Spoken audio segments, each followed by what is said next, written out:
Halo semuanya, Assalamualaikum warahmatullahi wabarakatuh. Perkenalkan, nama saya Septi Puspitasari dari kelas 12 MIPA 3 nomor absen 29. Hari ini, saya ingin menjelaskan materi mengenai lari jarak pendek atau yang biasa kita sebut dengan sprint.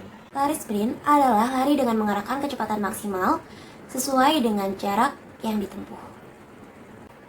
Baiklah, dalam video ini kita akan bahas mengenai 5 hal. Yang pertama yaitu mengenai nomor lari. Yang kedua, kita akan bahas mengenai sarana dan prasarana. Yang ketiga, mengenai teknik dasar. Yang keempat, mengenai latihan fisik. Dan yang kelima, mengenai juri pada olahraga lari jarak pendek ini. Baik, kita masuk ke pembahasan pertama, yaitu mengenai nomor-nomor lari sprint. Nomor yang digunakan pada lomba internasional lari sprint atau lari jarak pendek ini dibagi menjadi dua, yaitu untuk lapangan indoor dan lapangan outdoor. Nah, untuk lapangan outdoor dibagi menjadi 3 jarak, yaitu ada yang 100 meter, 200 meter, dan yang terakhir ada 400 meter. Sedangkan untuk lapangan indoor dibagi menjadi 4 jarak, yaitu ada 50 meter, 60 meter, 200, dan yang terakhir ada 400 meter. Yang kedua, kita akan bahas mengenai sarana dan prasarana pada lari sprint. Yang pertama itu ada lintasan. Lintasan adalah sebuah tempat dilakukannya perlombaan untuk lari sprint, di mana biasanya terdiri dari 8 lintasan, dengan masing-masing lintasan ini berukuran 1,22 meter dan ditandai dengan sebuah garis selebar 5 cm siku-siku dengan batas tepi dalam lintasan. Yang kedua, yaitu ada peralatan, di mana alat-alat yang digunakan ini yaitu ada pakaian lari, sepatu lari atau specs, yaitu ada balok start, tiang finish, stopwatch, bendera start, pistol aba-aba, dan yang terakhir itu ada kamera. Yang ketiga, kita akan bahas mengenai teknik-teknik dasar yang ada pada lari sprint atau lari jarak pendek, di mana dibagi menjadi 3, yaitu yang pertama ada teknik start, yang kedua ada teknik berlari, dan yang terakhir ada teknik finish. Nah, saya akan bahas mengenai teknik start nih. Teknik start ini juga dibagi menjadi 3, yaitu teknik dengan awalan pendek, awalan menengah, dan awalan panjang. Untuk teknik awalan pendek, cara melakukannya yaitu dengan pertama kita mengambil ancang-ancang posisi kaki kiri berada di depan dan ditekuk.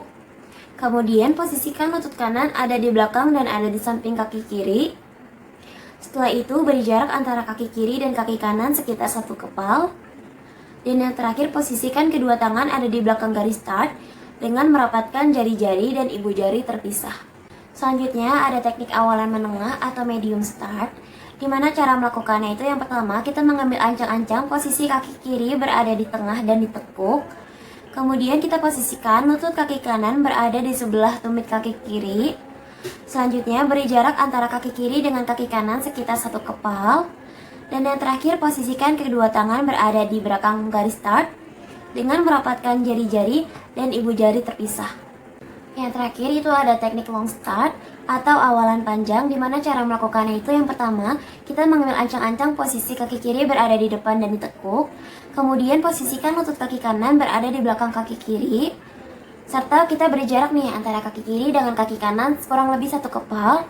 Dan yang terakhir, posisikan kedua tangan berada di belakang garis start dengan merapatkan jari-jari dan ibu jari terpisah.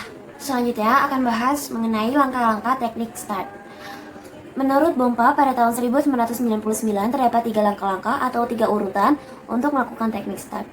Yaitu diantaranya pertama ada aba-aba bersedia, di mana ketika starter telah memberikan aba-aba bersedia, maka pelari akan bersiap menempatkan kedua kakinya menyentuh blok yang sudah dipersiapkan depan belakang. Lutut kaki belakang diletakkan di tanah sejajar dengan kaki kiri dan terpisah selebar bahu, di mana jari-jari tangan membentuk huruf V terbalik dan berada di belakang garis start. Kemudian posisi kepala dalam keadaan datar dengan punggung, sedangkan mata harus tetap menatap lurus ke bawah. Yang kedua ada aba-aba siap, di mana dalam posisi ini badan pelari sudah mulai berubah, yaitu tubuhnya mulai sedikit condong ke depan, pinggang sedikit lebih tinggi dari bahu, dan bahu agak maju dari 2 tangan.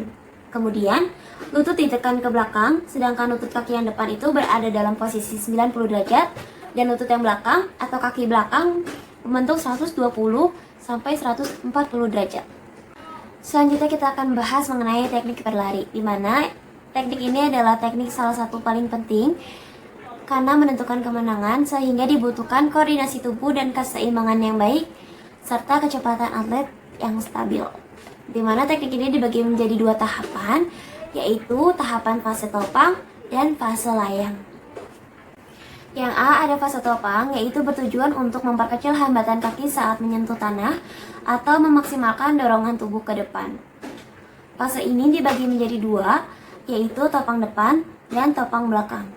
Cara melakukannya, yang pertama saat berlari kita mendaratkan kaki dengan telapak kaki, kemudian lutut kaki yang akan menopang sedikit dibengkokkan, dan saat bertolak, kecepatan ayunan kaki, dan luruskan kaki yang menopang kuat-kuat sembari menolak ke arah depan. Yang terakhir, ayunkan paha kaki ke atas depan dengan cepat. Dan yang B ada fase layang, yaitu bertujuan untuk memaksimalkan dorongan tubuh ke depan agar nantinya bisa menempatkan kaki dengan efektif saat menyentuh tanah. Dimana cara melakukannya itu yang pertama, ayunkan lutut kaki ke atas depan, kemudian bengkokkan lutut kaki yang akan menopang sembari diikuti ayunan lengan yang seirama serta rileks. Dan yang terakhir, kita tekan kaki yang akan menopang ke belakang sambil menolak ke depan. Selanjutnya kita akan bahas mengenai teknik finish, yaitu gerakan badan ketika akan memasuki garis finish. Cara melakukannya, yang pertama kita usahain kecepatannya ini itu nggak berkurang. Dan yang kedua, kita fokus nih ke garis finish. Jangan kita hirauin atau kita pikirin lawan-lawan yang ada di belakang kita. Kemudian, kita posisikan badan agak condong ke depan, karena diharapkan ketika ada pelari yang akan masuk ke garis finish secara bersamaan juga, atlet yang mencondongkan badan yang agak ke depan itu akan menyentuh pita terlebih dahulu. Nah, untuk mendukung atau mendorong atau membantu kita dalam melakukan teknik-teknik yang sudah tadi kita sebutkan, kita memerlukan latihan-latihan fisik nih teman-teman. Apa aja sih latihan fisiknya? Yang pertama itu ada latihan lateral, yaitu seperti lunges, naik turun tangga, atau gerakan shuffle, di mana berfungsi untuk memperkuat otot, meningkatkan mobilitas, meredakan sakit punggung, serta membuat lutut, paha, pinggang menjadi lebih stabil. Yang kedua ada latihan Tabata, yaitu metodenya dengan melakukan gerakan berintensitas tinggi selama 20 detik diikuti dengan 10 detik pendinginan dan lakukan selama 7 hingga 8 kali. Yang ketiga ada run stride, yaitu cara berlari cepat selama 20-30 detik atau dalam jarak 100 meter. Kemudian istirahat selama 1 menit dengan berjalan atau berdiri. Kemudian ulangi hal ini 4-6 kali. Dimana untuk mengoptimalkan efisiensi dengan kecepatan, berlarilah dengan bola-bola kaki. Karena cara ini dapat mendorong tubuh lebih cepat sembari tetap menjaga postur tubuh yang benar saat berlari. Kemudian yang keempat itu ada sprinting drills, yaitu mulai dengan berlari santai atau jogging sejauh 10 meter, kemudian ditingkatkan lagi sejauh 50 meter. Dan berikan alternatif di antara dua kecepatan itu selama beberapa menit, kemudian alokasikan waktu beberapa menit untuk melakukan gerakan bird kicks, long stride, dan high knees. Yang terakhir, kita akan bahas mengenai juri-juri pada lari jarak pendek. Yaitu yang pertama ada starter. Starter adalah petugas atau juri yang memberangkatkan pelari.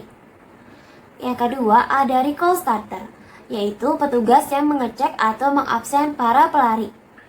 Yang ketiga ada timer, yaitu juri yang bertugas untuk mencatat waktu. Yang keempat ada pengawas lintasan, yaitu petugas yang berdiri di lapangan atau di tempat tertentu dan bertugas untuk mengawasi pelari apabila melakukan kesalahan atau pelanggaran. Yang kelima ada juri kedatangan, yaitu petugas yang bertugas untuk mencatat kedatangan pelari yang pertama sampai terakhir dan menentukan ranking atau urutan kejuaraan. Yang terakhir ada juri pencatatan hasil, yaitu juri yang mencatat hasil setelah pelari memasuki garis finish. Sekian materi yang dapat saya sampaikan mengenai lari jarak pendek. Kurang lebihnya saya mohon maaf. Wassalamualaikum warahmatullahi wabarakatuh. Dadah, thank you for watching. Jangan lupa terapin protokol kesehatan ya.